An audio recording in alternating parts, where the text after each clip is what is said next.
Hello my dear student welcome to BBN academy पिला माने BBN academy रो आगोटे वीडियो तुमको स्वागत पिला माने तुमनकर षष्ठ श्रेणी रो एग्जाम किपरि हेछि मते कमेंट जणैबो आ पिला माने देखो तुम एबे सप्तम श्रेणी को जाउचो ठीक अछि तो सप्तम श्रेणी रो आज हम कोन करबा ना पिला माने गणित प्रकाश करबा कोन करबा ना गणित प्रकाश करिया पिला माने तो आउ सब जेई चैनल माध्यम रे करेबी तो सेति पई चैनल को सब्सक्राइब करके रखिबो पिला माने ठीक अछि बेल आइकन को ऑन करके रखिबो कारण मु वीडियो छाडले तुम देखि परिबो आ तुम संग मान को सहित शेयर कर देबो पिला माने से मानन को जणे देबो जे हमें ना सब किछि एई चैनल माध्यम रे करबा ठीक अछि आउ वीडियो को लाइक मध्य कर देबो तो चलो फास्ट हमें गणित प्रकाश करबा सप्तम श्रेणी पई पिला माने तमानकर देखो मु तुमको बहिटा देखि दोजी तमानकर जदी तमाने देखिनोटी देखिनियो ठीक अछि देखो एटा मुद्रण वर्ष 2026 रो पिला माने एटा ठीक अछि विद्यालय गण शिक्षा विभाग ओडिशा सरकार ठीक अछि तापरे देखो पिला माने एटा तमे एमती गोटे पाइबो तमरो प्रस्तावना पाइबो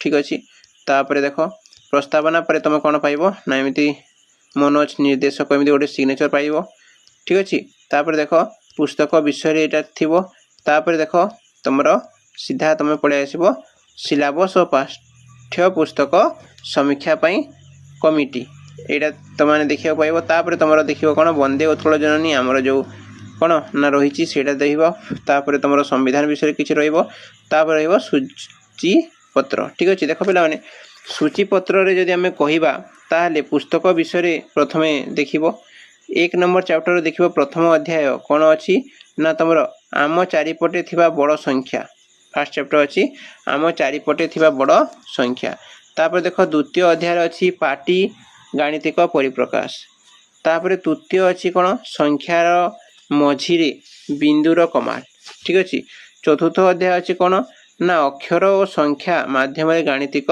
परिप्रकाश तापर देखो पंचम कोन अछि ना समांतर सरेखा और छेदक षष्ठ कोन अछि पिला माने संख्या खेल सप्तम कोन अछि तीनोटी परस्पर छेदी सरेखार कथा अष्टम हला कोन ना भग्न संख्यार व्यवहार तो एति की जो जिंस अछि सेटा त माने पढिबो ठीक अछि तो हम फर्स्ट चैप्टर देखिबा आम चारिपटे थिबा बड़ संख्या को ठीक अछि पिला माने तो देखो जातीय संगीत भी हमरो एठी त माने पाई जिवो ठीक अछि बहिरे दिया जाईची तो देखो फर्स्ट चैप्टर हमें देखिबा कोन ना देखो पिला माने तो तमाने कोन देखिबो आम चारिपटे थिबा बड़ संख्या तो को कोन बड़ संख्या अछि सेटा हम ए चैप्टर रे डिस्कशन करिबा ठीक अछि तमे यदि संख्या जानिचो पिला माने संख्या अछि केतेटा ना देखो अंक प्रथमे केतेटा अछि 1 0 अछि गोटे 1 अछि गोटे 2 अछि गोटे 3 4 5 6 7 8 9 एति की हमर अंक अछि तो एई अंक को नै कि हमर कोन होते पिला माने जिते बड़ संख्या होई थाय हमें एई अंक को नै कि करि थाओ बुझि पाइलो को अंक ना 0 रु नै कि 9 पर्यंत बुझि पाइलो देखो तमे 91 लिखिलो 9 1 तमने कोन 9 आसिला 1 आसिला तो एई जो अंक रहिला जे 10 टा अंक रहिला कोडा कहली पिला माने 0 रु नै कि 0 1 2 3 ठीक अछि 3 4 5 6 7 8 9 एई जो संख्या रहिला एई संख्या को हम कोन कहिबा ना तमरो अंक माने कहबा तो एटा को नै कि ही हमर कोन करा जाय ना बड़ संख्या गठन करा जाय ठीक अछि तो देखो कोन कहिछि 1 लाख प्रकार रो बिहन देखो पिला माने रामनाथ आम राज्यर बरगड़ अंचल जने चासी को अंचल चासी बरगड़ अंचल जने चासी से तांको जमी पई धान बिहन किनिया को नियमित भावे बाजार को जाउथिले प्रतिदिन से कोन करंती ना बाजार को जानती एकदा से बाजार को जाइथिबा समय रे राजू और सुरभि धान बिहन संबंध रे कथा हेउथार सुनली तो देखिले जे किए किए पिला माने राजू और सुरभि कोन करथले ना बिहन विषय रे माने कथा वार्ता होउथले राजू कहला पूर्व काल रे आम देश रे प्राय 1 लाख किसमर धान थिला तो राजू कोन कहला पिला माने ना आगो काल रे जो पूर्व काल रे ठीक अछि त माने हमरो बापा अजा मानको टाइम रे कोन थिला ना 1 प्रकार किसमर धान थिला चासी माने विभिन्न किसमर बिहन को साइती रखुथिले ताकू व्यवहार कर धान चाष करुथिले तो से माने कोन करथिले ना बिहन को साइती रखुथिले आ सेथिरे चाष करुथिले बोली कहला वर्तमान आम पाखरे हाथ गणित केतोटी किसम धान बिहन अछि किंतु एबे कोन होछि सेही लक्ष्य जो बिहन थला सेटा एबे नाही सेटु कम अछि बोली कहउछि ठीक अछि पुनी चासी माननको बाजार को आसी बिहन किनिया को पड़ुछि ठीक अछि तो सुरभि कोन कहला देखो सुरभि कहला आम घर निकट रे एक बिहन संग्रह ସଂଗ୍ରହାଳୟ ଅଛି। ତ ସୁରଭି କହୁଛି ଯେ ନା କ'ଣ ତାଙ୍କ ଘର ପାଖରେ ଗୋଟେ ବିହନ ସଂଗ୍ରହାଳୟ ମାନେ କ'ଣ ଯେଉଁଠି ବିହନକୁ କ'ଣ କରାଯାଏ ନା ସାଇତି ରଖାଯାଏ। ଏପର୍ଯ୍ୟନ୍ତ ସେମାନେ ବିଭିନ୍ନ ସ୍ଥାନରୁ ପ୍ରାୟ 100ରୁ ଅଧିକ ସ୍ୱଦେଶୀ କିସମର ଧାନ ବିହନ ଆଣିଲେଣି, ସଂଗ୍ରହ କଲେଣି। ଠିକ୍ ଅଛି ପିଲାମାନେ। ତ ସେ କହୁଛି ଯେ କ'ଣ ନା ଯେଉଁ ତୁମର ସଂଗ୍ରହାଳୟ ଅଛି ସେଥିରେ 100ରୁ ବି ଅଧିକ କ'ଣ ଅଛି ନା ଧାନ ସେମାନେ ସଂଗ୍ରହ କରିଛନ୍ତି। ତୁମେ ମଧ୍ୟ ସେଠାରୁ ଧାନ କିଣି ପାରିବ। ତୁମେ ପୂର୍ବରୁ ଲକ୍ଷ୍ୟ ଶବ୍ଦ ସହିତ ପରିଚିତ। ତ ତୁମେ ଆଗରୁ 6 କ୍ଲାସରେ ପଢ଼ିଛ ଲକ୍ଷ୍ୟ ମାନେ 1ରେ କେତେଟା ଶୂନ୍ୟରେ ଲକ୍ଷ୍ୟ ହେବ ପିଲାମାନେ କହିଲ? 1ରେ କେତେଟା ଶୂନ୍ୟରେ ରହିବ? ଦେଖ 1, 10, 100, 1000, ଅୟୁତ, ଲକ୍ଷ। ଠିକ୍ ଅଛି, ଜାଣିଛେ ଏଇଟା ଆମେ। ଠିକ୍ ଅଛି, ତ ଚାଲ ଆମେ ଜାଣିବା। କହିଲା ରାମନାଥ ଏହି ଘଟଣାକୁ ତାଙ୍କ ଝିଅ ନମିତା ଓ ପୁଅ ରମେଶକୁ ଜଣାଇଲେ। ଆମ ଦେଶରେ ପ୍ରାୟ 1 ଲକ୍ଷ କିସମର ଧାନ ଜାଣି ରମେଶ ଆଶ୍ଚର୍ଯ୍ୟ ହେଲା। ସେ ବିସ୍ମିତ ହୋଇ କହିଲା, 1 ଲକ୍ଷ? ଏପର୍ଯ୍ୟନ୍ତ ମୁଁ ମାତ୍ର 3-4 ପ୍ରକାର ଧାନ ଜାଣିଛି। ଯଦି ପ୍ରତ୍ୟେକ ଦିନ ଆମେ ନୂଆ ପ୍ରକାର ଧାନର ଚାଉଳ ଖାଇବା ତେବେ 100 ବର୍ଷର ଜୀବନ କାଳ ଭିତରେ ଆମେ ସମସ୍ତ ପ୍ରକାର ଚାଉଳର ସ୍ୱାଦ ଜାଣିପାରିବା କି? ତୁମେ କ'ଣ ଭାବୁଛ? ଅନୁମାନ କର। ତ ଏଇଟା ହେଲା ତୁମର ଫାର୍ଷ୍ଟ ପେଜ୍ ଯେଉଁଟା ମୁଁ ପଢ଼ିଲି ପିଲାମାନେ। ଠିକ୍ ଅଛି, ତାପରେ ଦେଖ ଦେଇଛି ଏଇଠି କରିବା। ଏଇଟାକୁ ଦେଖ ସପ୍ତମ ଶ୍ରେଣୀ ଗଣିତ, ସପ୍ତମ ଶ୍ରେଣୀ। କିନ୍ତୁ 1 ଲକ୍ଷ କେତେ? ଦେଖ ପିଲାମାନେ 3 ଅଙ୍କ ବିଶିଷ୍ଟ ବୃହତ୍ତମ ସଂଖ୍ୟା କହିଲେ କ'ଣ କରିଥାଉ ଆମେ? 3ଟି 9 ଲେଖିଥାଉ। ଜାଣିଛ ଏଇଟା? ଯେତେ ଅଙ୍କ ବିଶିଷ୍ଟ ବୃହତ୍ତମ ସଂଖ୍ୟା କହିଲା ସେତିକିଟା 9 ଲେଖିବା। 3 ଅଙ୍କ ବିଶିଷ୍ଟ କହିଲେ 3 ଅଙ୍କ। ମନେକର ତୁମକୁ କହିଲା 4 ଅଙ୍କ ବିଶିଷ୍ଟ ବୃହତ୍ତମ ସଂଖ୍ୟା 4ଟା 9। ଠିକ୍ ଅଛି, ଦେଖ ଯେତେବେଳେ 3 ଅଙ୍କ ବିଶିଷ୍ଟ କ'ଣ ବୃହତ୍ତମ ସଂଖ୍ୟାରେ ଆମେ 1କୁ ମିଶାଇବା କ'ଣ କରିବା? +1 କରିଦେବା। କ'ଣ ବାହାରିବ ପିଲାମାନେ? 4 ଅଙ୍କ ବିଶିଷ୍ଟ କ୍ଷୁଦ୍ରତମ ସଂଖ୍ୟା ବାହାରିବ। ଠିକ୍ ଅଛି, କେତେ ହେବ? 1000 ହେବ। ଠିକ୍ ଅଛି, ତାପରେ ଦେଖ ପିଲାମାନେ 4 ଅଙ୍କ ବିଶିଷ୍ଟ ବୃହତ୍ତମ ସଂଖ୍ୟା। ଦେଖ 4 ଅଙ୍କ ବିଶିଷ୍ଟ ବୃହତ୍ତମ ସଂଖ୍ୟା କେତେ ପିଲାମାନେ? 4ଟା 9 ଲେଖିବ। 1, 2, 3, 4। 4ଟା 9 ଲେଖିଲେ ସେଥିରେ ପୁଣି 1 ମିଶାଇଲେ କ'ଣ ହେବ? 5 ଅଙ୍କ ହୋଇଯିବ। ପିଲାମାନେ ଦେଖ ଯେତେ ଅଙ୍କ ବିଶିଷ୍ଟ ବୃହତ୍ତମ ସଂଖ୍ୟା ହୋଇଥିବ ସେଥିରେ ଯଦି ଆମେ 1 ଯୋଗ କଲେ ତାର ଗୋଟେ ଅଧିକା କ୍ଷୁଦ୍ରତମ ସଂଖ୍ୟା ହେଇଯିବ।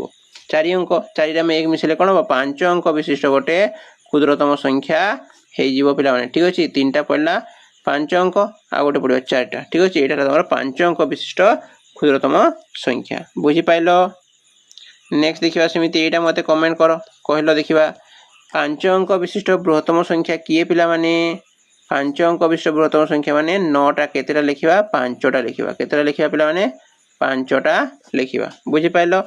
ଠିକ୍ ଅଛି, ତ ସେଇଟା +1 କରିବା କେତେ ହେବ? ତମର 1 ଲକ୍ଷ ହେଇଯିବ। କେତେ ହେବ?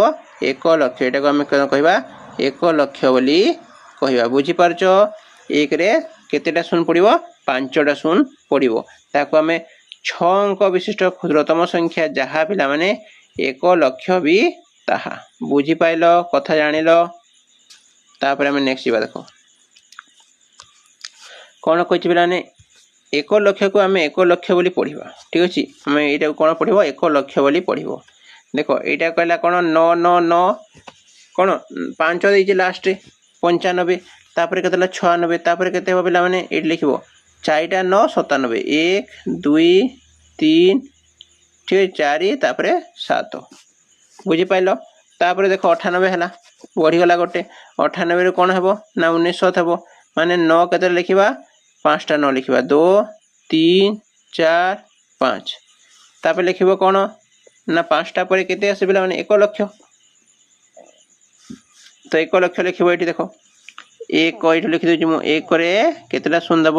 5ଟା ଶୂନ ଦେବ। ବୁଝିପାରିଲ? ତାପରେ ଦେଖ ଏଇଠୁ ପୁଣି ଏଠିକୁ ଆସିଲା। ଏଠି କ'ଣ ଆସିବ? 1 ଲକ୍ଷ 1। କ'ଣ ଲେଖିବ? 1 ଲକ୍ଷ 1। ବୁଝିପାରିଲ?